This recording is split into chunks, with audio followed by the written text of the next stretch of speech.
Meantime, our own Josh Lipton speaking with Apple CEO Tim Cook after earnings last night. Josh, Tim told you a little something about his home decor to make a point about iPhone quality?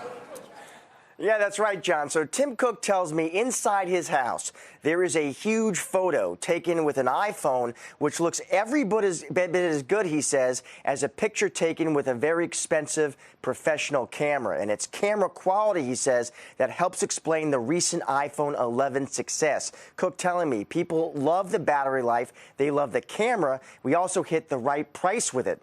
iPhone revenue shot up 8% to $56 billion, surprising analysts. Cook says demand was broad-based with double-digit growth in China.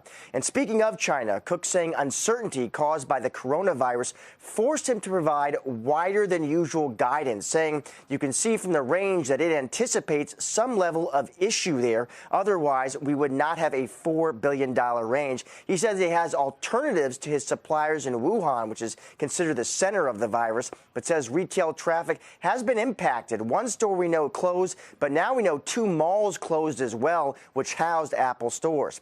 Turning to other segments, services jumped 17% to a record $12.7 billion, though that did miss estimates. On the other hand, wearables, home, and accessories surging 37% to a record $10 billion. Cook talked about why he remains supply constrained with AirPods Pro. There are several constraints, he says, in there, both at the parts level and at the production level, and we're working to kind of break those. But Cook says he can't offer a timeline right now for when he can make enough AirPods Pro to meet what he calls phenomenal demand for the product. Guys, back to you.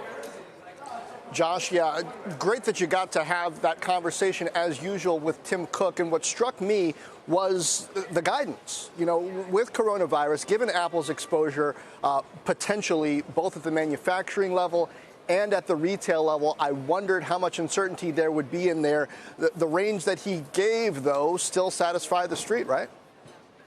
Yeah, I mean, I think it's so interesting, John, to your point. There's certainly uncertainty. I think Cook and CFO Luca Maestri, I think we're trying to emphasize it remains a kind of fluid situation. I mean, certainly going into that print, a lot of people had questions, for one, about supply. And there, as we noted, you know, Cook is saying, listen, he thinks he can move production to other, let's call it, unaffected areas. On the demand side, that's going to be interesting because he's saying he is seeing impact at retail stores. Of course, Apple spent a lot of time building out that network. They got 42 stores there and counting.